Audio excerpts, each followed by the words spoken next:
Good evening, everyone. Gordon Causey, as always. And it is right now the 19th of February of the year 2024. Candy's here, but she's not getting a treat. You can come say hi to me. Yeah, that's the way she likes to be pet, right on the nose. She's a good dog. A little bit of a subdued mood tonight. Some sad news came out. I've shared the link down below, and I'm just going to cut right to the chase. All right, Candy.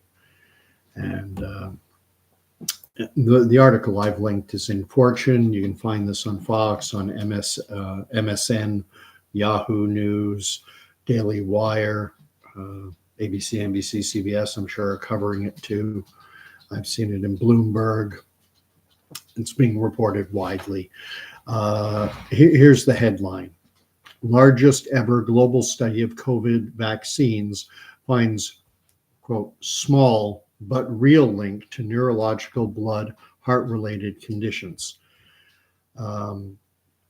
Before I really get going, I have to put a disclaimer out. I have had videos taken down before. Hasn't happened for a while, but I've had videos taken down. I've had my account suspended for a week, I think it was, at least once, maybe twice. And so you have to tread carefully in this censorship era that we live in. I was actually, before this news article came out, I thought my next video, I'll do it on censorship, on this worrying trend we have toward censoring thoughts, views, and opinions, and how only acceptable opinions are allowed to be shared, acceptable views, and who gets to determine what is acceptable and what is not. We've seen so many lies promulgated as truth, and the real truth being suppressed and censored. Talked about it many times. You know, we can talk about SARS-CoV-2 and the origins of it. The only thing you were allowed to say at the beginning was that it came from a wet market in Wuhan, China, when a coronavirus jumped from a bat to a human. And that was taken as gospel, undeniable truth, but there was no evidence to back it up. It was based on speculation. And when they tried to find the evidence by looking for this SARS-CoV-2 virus in bat populations far and wide, they came up completely empty. And meanwhile, highly accredited individuals, I'll name two, Robert Redfield, a former head of the CDC and a virologist, someone who studies viruses, he was of the opinion that it came from a lab. And so was Dr. Luc Montagnier, a Nobel Prize winner from France, who won a Nobel Prize. His team identified or isolated the virus which causes AIDS, HIV, human immunodeficiency virus. And so, but my disclaimer is I have no medical degree.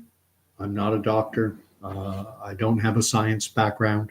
I did take some undergraduate science courses at the university level, but I make no profession that I am an expert on science. I don't consider myself scientifically illiterate.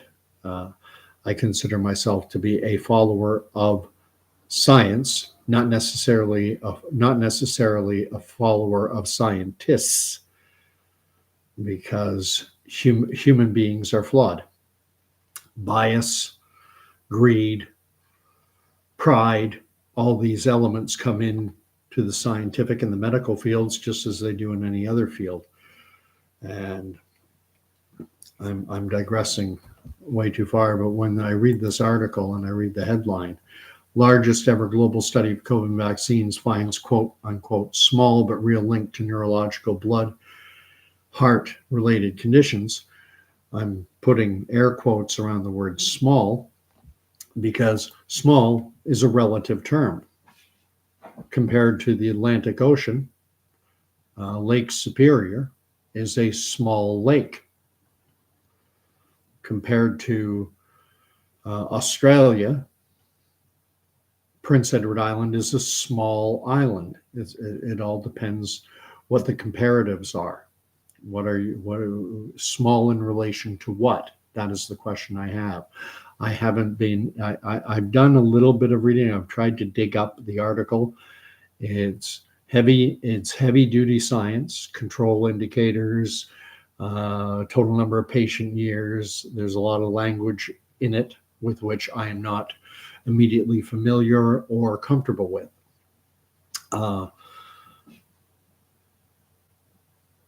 In terms of trying to find out, what constitutes a small increase. And I was curious as to take a condition like Bell's palsy, which from my non-expert, from what I understand, I believe it is an autoimmune condition.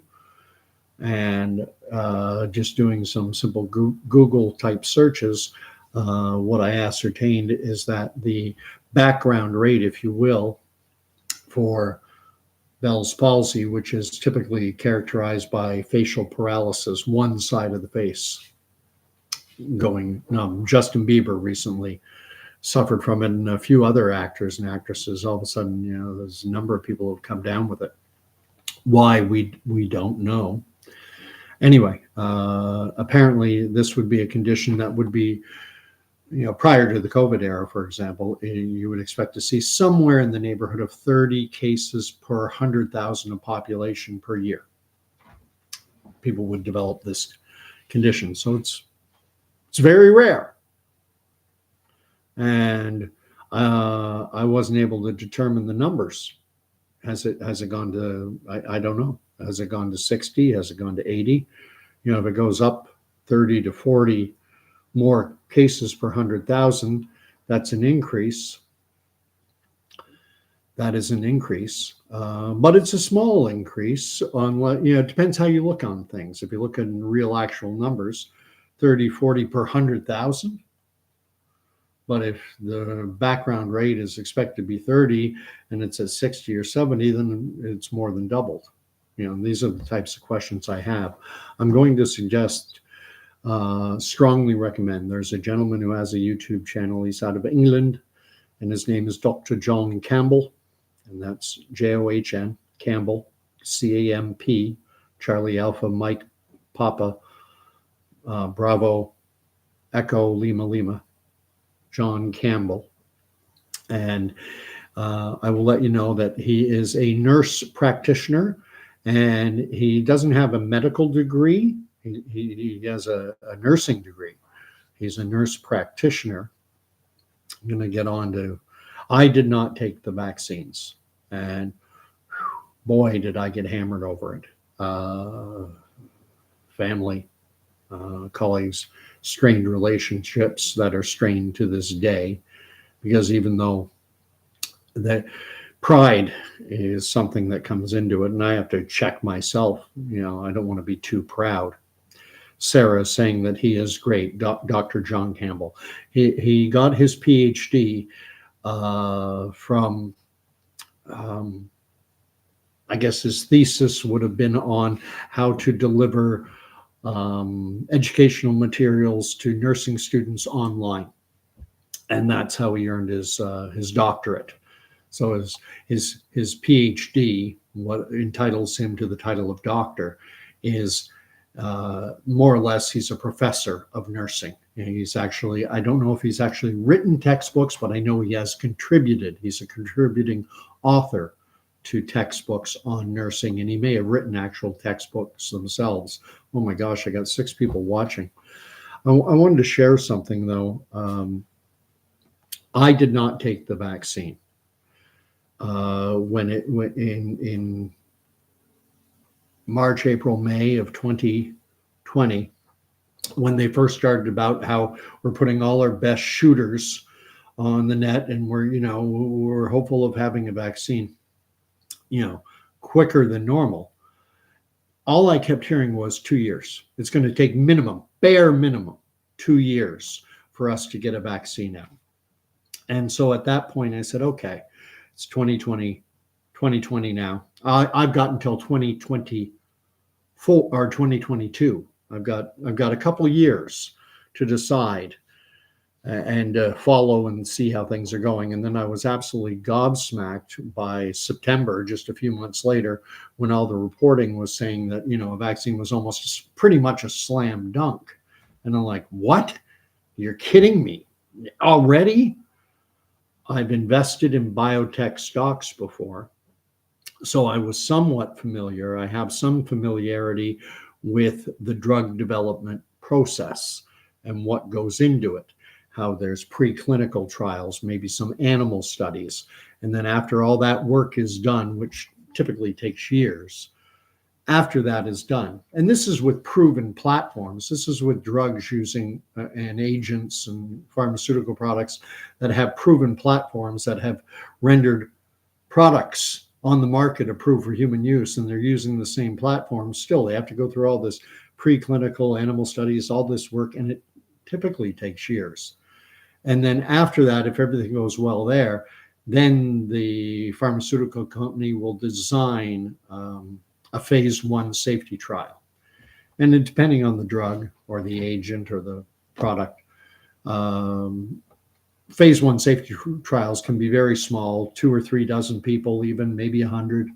It depends. Are you dealing with an orphan disease that hardly anyone has, or are you dealing with something more prevalent in the population? But it's hard to have a one size fits all answer because it's complicated. But a phase 1 safety trial is designed. The design for the trial is submitted to the FDA or the EMA, the European Medical Agency, and they review. They look over the study. Perhaps they require some changes, perhaps not. But once it's approved, then bang, they go into a phase 1 trial. And its primary focus is on safety. They might have different dosage levels depending on, whether it's an oral, whether it's an injectable, whatever it happens to be. And they might have different dosage levels or concentration levels, 5 milligrams, 10 milligrams, 15 milligrams. And they study biomarkers to see whether it's having any adverse effects. And then after, could be a few weeks, could be a few months, might be a year at the most, then they'll finish that trial. Then they'll take the results, and the pharmaceutical company will pore over the data. And after poring over the data, if there's no safety issues have come up, then they will go ahead and design what's referred to as a phase 2 trial, which is generally more centered on efficacy. Does the drug work? Does it do what it is intended to do? And this is a much larger trial. I mean, for something like a COVID vaccine, you'd be thinking, I would guess, non-expert, thousands of patients. And this would be an efficacy trial. And again, you might have different cohorts within the trial, at different concentrations or at different dosage levels, trying to find the so-called sweet spot. What's the best dosage to put it in? And if that trial goes well, and they're still monitoring for safety, if that goes well, then once it's done, they pore over the results, typically because the pharmaceutical companies are all about raising money. They'll wait to release the results of their phase 2 trial at a medical conference. If it's a renal drug, they'll wait for the annual renal disease conference in Stockholm or whatever the case may be. And they'll try and get some prominent doctor to release the results to the medical community. And then after that, then and only then is a phase 3 trial designed. And now you're talking about, in terms, I would guess, non-expert, of a vaccine, then now you're looking at tens of thousands of participants. And this whole process typically takes 10 years. Canada, where I live, we had, past tense of the verb, Justin Trudeau's Liberal government was being grilled over the fact that Canadians are not allowed to see the contracts that the government of Canada signed with Pfizer, Moderna, AstraZeneca, Johnson & Johnson, with all the pharmaceutical companies. We're forbidden to see the contracts that were signed. And during a parliamentary committee meeting, the government spokesperson was a parliamentary secretary by the name of Anthony Housefeather. And he made the point that the reason you're not allowed to see them is because you can see them provided you sign a non-disclosure agreement, so that what you see, you're not allowed to share with anybody. It's got to be kept totally secret. And he said the reason for that is because we were asking the vaccine companies, the pharmaceutical industry companies, to develop these vaccines in a way they've never done it before. We were asking them to rush. He used the word rush in a parliamentary committee hearing. And this is going back about 2 years. You know, they knew Anthony Housefeather and the committee, you know, members. They knew, those who have access to the contracts, they knew that the pharmaceutical companies, according to Anthony Housefeather in Canada's own House of Commons during committee hearings, said that the pharmaceutical companies insisted on being indemnified and that these contracts had to remain secret. No way I was getting this damn shot. And if you watch my last video, you know I'm a Christian. And I know that biblical wisdom, the Bible is out of favor with certainly with the leftist woke mob who doesn't know the difference between a man and a woman. They hate this book. I love it. And there's a passage in here in Joshua. And Joshua is the first book after the first 5 books. The first 5 books are the Pentateuch. Church tradition holds that Moses is the one who put pen to paper, or whatever they use, stylus to vellum or papyrus or whatever he was using. Joshua is the first book after the Pentateuch, and it tells of the nation of Israel, the Israelites, the people of, moving in and conquering the land of Canaan and establishing the kingdom of Israel. And so they had to fight. They had to battle against the Canaanites. And God had told the Israelites that the Canaanites are being delivered into your hand. You are to conquer them all. They worship Moloch. They sacrifice their children. All manner of abominations. Wipe them out. And anyway, they've gone in and they've started going to battle, and this is chapter 9.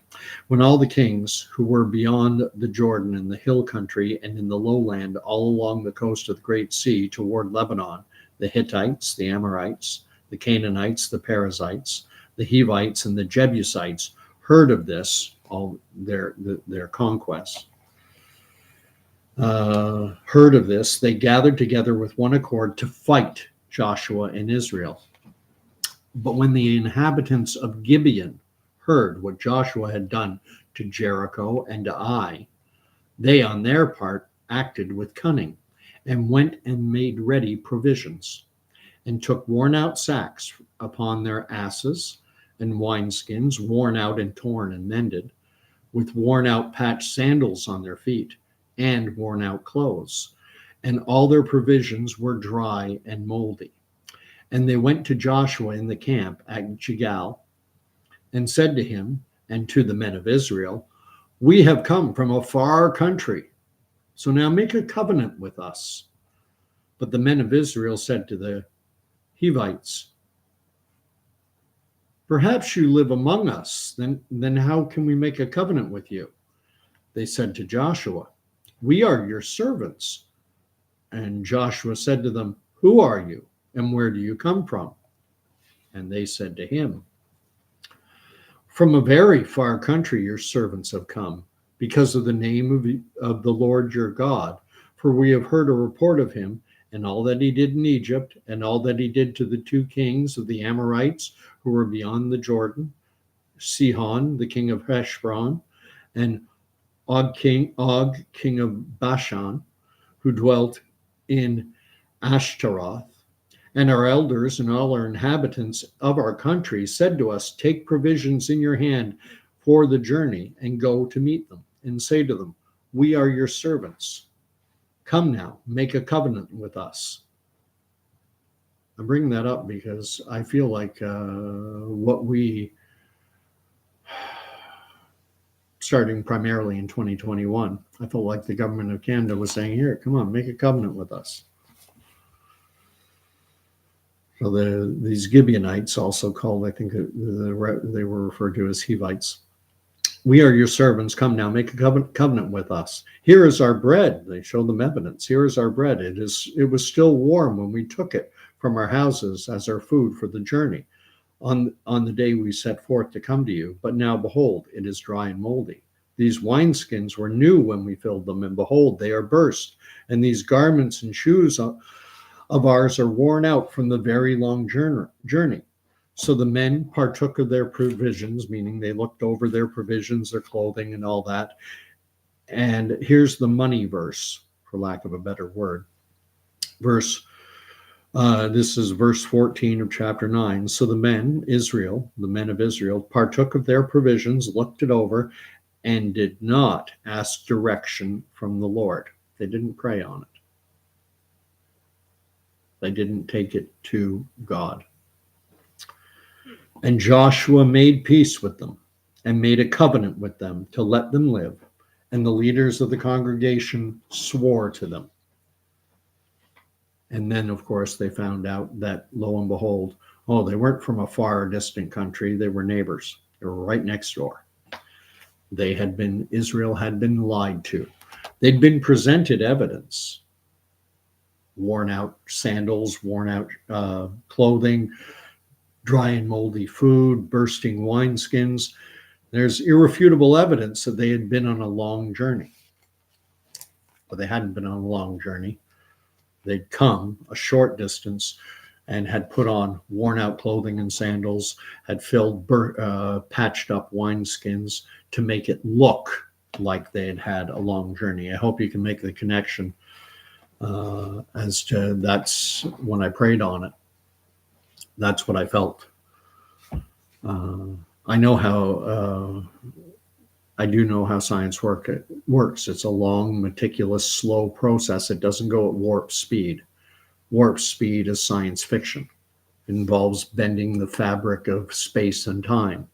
And it's great in Star Trek, but it's science fiction. It's not science. I'm going to read what has been written. I've got Laurie Parker Stewart. The Canadian Prime Minister asked, how do we tolerate these people? And that still sticks in my craw. The manner in which Justin Trudeau spoke of me. He called me a racist. I have 3 multiracial children, biracial children, and he's calling me a racist, a misogynist, fancy word for a male chauvinist, with unacceptable views, the fringe minority. These are all the epithets that Trudeau lambasted me with, and if I would love to confront the SOB on it. I'd like to do what Patrick Brazeau had the chance to do in that staged little boxing match they had, because it wouldn't be staged with me.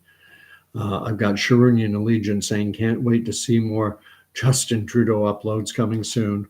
I'll have some more jokes. It's one of those situations where you have to laugh or cry. As you read this article that I've printed down below, the events they're talking about, that there's a real link to neurological, blood, heart-related conditions. So what are these? Um, increased risk of a type of blood clot in the brain after immunization with viral vector vaccines, such as the one developed by AstraZeneca. Those same jabs were also tied to an increased risk of Guillain-Barré syndrome, which I believe is paralysis, a form of paralysis, either partial or full body paralysis. And it says that it's a neurological disorder in which the immune system mistakenly attacks the peripheral nervous system. So I think that falls under the rubric of a autoimmune disease. One thing I found in going over a little bit of the data is that the study was for 42 days.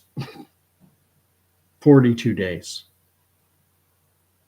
Yeah, and then what they and it's 90. But they looked at combined pooled data from a number of different countries, including Ontario, Canada, and they came up with a total of more than 99 million. And then they take the 99 million, and with it being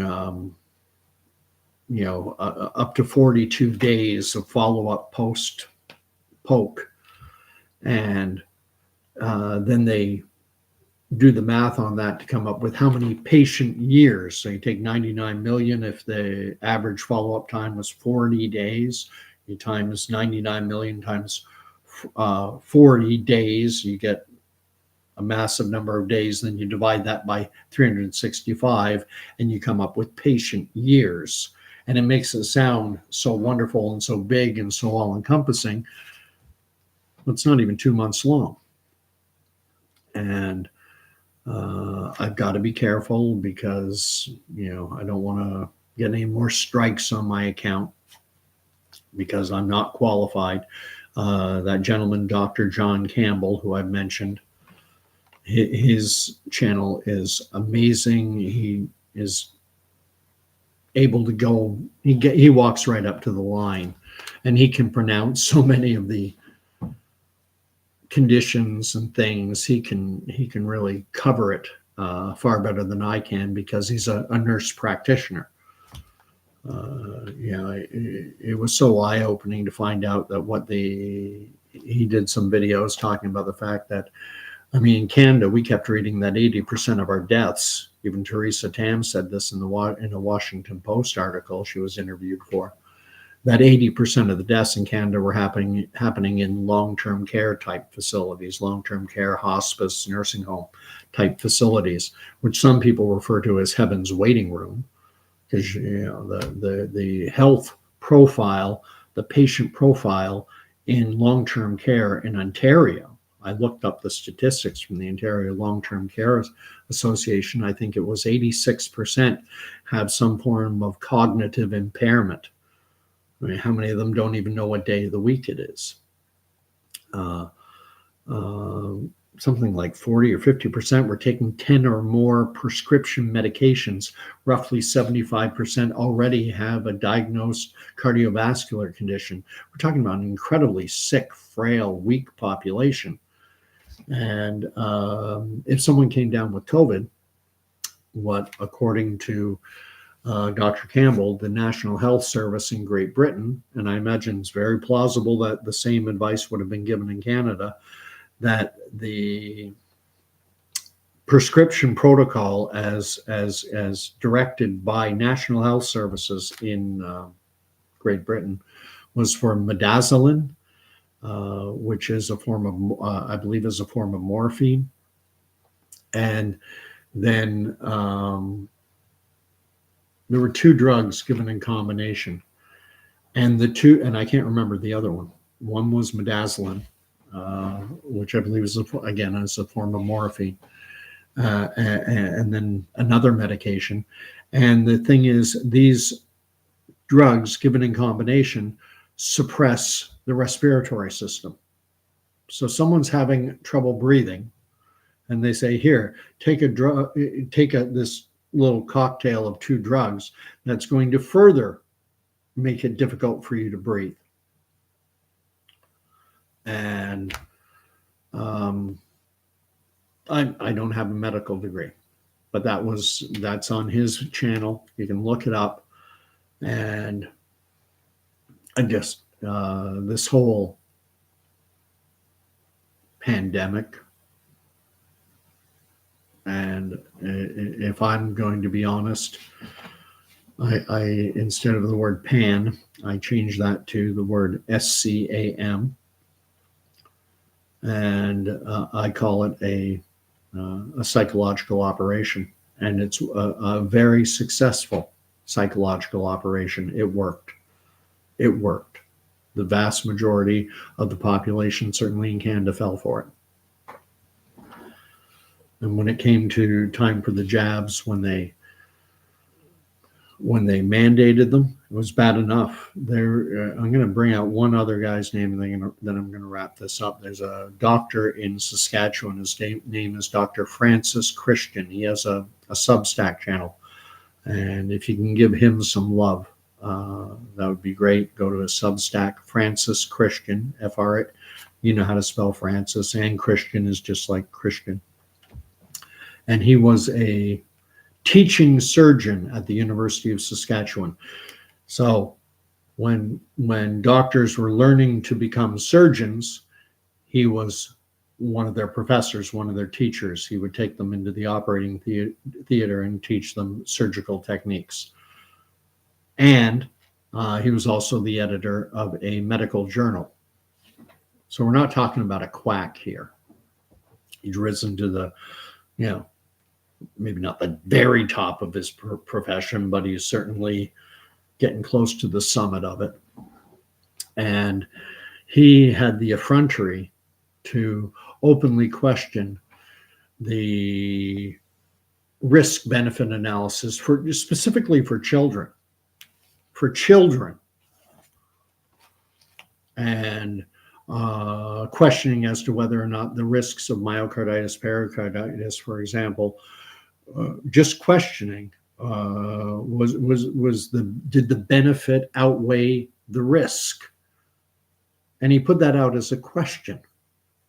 And they took away his teaching privileges at the University of Saskatchewan. They took away his license to practice surgery. They took away everything from him. It was disgusting. And I had a video taken down. I think one of the first ones I had taken down. And all I did was I went through a number of individuals who are very prominent, very highly accredited, and said, simply check these guys out.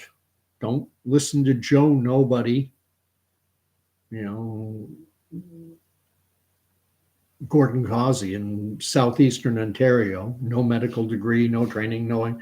I said, the names I threw out, look at Byron Bridle, who's the Ontario government funded his lab at the University of Guelph to the tune of $300,000 because they wanted his expert opinion on the vaccines that were under development in early 2020. And the reason they did that was because he is recognized as one of Canada's leading experts on vaccines. So I said, just check out what he has to say, or check out Dr. Geert Vanden Bossche, who headed up vaccine development for GSK, GlaxoSmithKline, also worked for Novartis. He's headed up programs for Gavi, the Global Alliance for Vaccines and Immunizations. He headed up their vaccine immunizations. You want to talk about someone, he actually worked in the Bill and Melinda Gates Foundation in their vaccine development programs. So this guy's no anti-vaxxer. Senior guy and sought after speaker in global conferences on vaccinology, one of the leading experts in the field.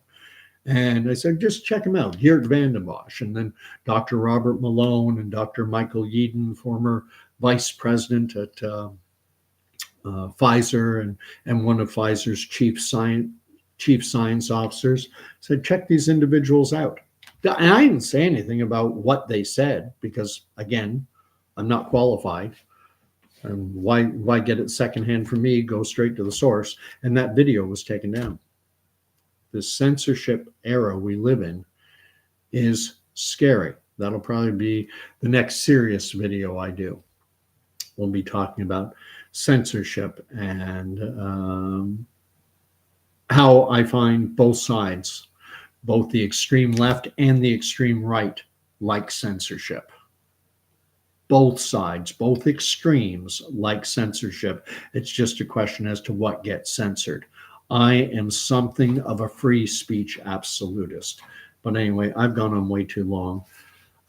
Sarah, Sharunian, at least it's gratifying to see that people who did take it at least recognize that they're willing to admit that they wish they hadn't.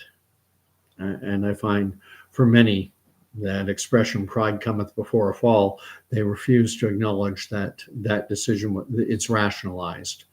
Well, I did it for the right reasons. The reason a large percentage of the population, certainly in Canada, got it was so that they could take their kids to hockey, or so that the kid could play hockey, or to go to a post-secondary education, or for a job, or to get on a plane to go see a dying relative. It was absolutely disgusting what happened in this country. And we're right now at the 2-year anniversary for the Ottawa convoy. I didn't get to Ottawa itself. I was out on the overpass.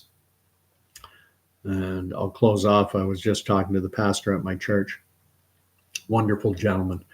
And he went down. I didn't know this. I only found out that I knew he'd been on an overpass, but I didn't know he and his family went down. And as they were walking around the downtown, amongst all the protesters, and he's got his youngest up on his shoulders, his wife was thinking, are we going to end up on TV? She was worried. She didn't want to end up on TV.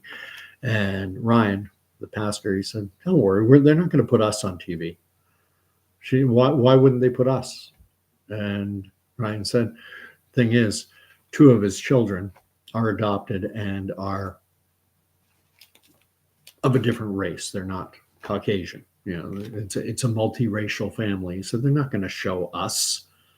We don't fit the narrative. They want to paint everyone who's part of the convoy movement as being racist and all these other things. They would never, they wouldn't want to highlight it. I mean, everyone knows that down at that protest, there was Black, there was Indigenous, there was Indian, there was everybody. It was Canada. Anyway, so Sharunian, Sarah, Lori Parker Stewart, and look forward to, I'll have some more Justin Trudeau jokes coming later. But as always, I think, pray you guys are all subscribed. But if anyone else watches and you want to give a thumbs up or subscribe, you're most welcome. Miserable, pathetic, zero production value, just me gabbing away. Thanks very much. God bless you too, Sarah. Cheers.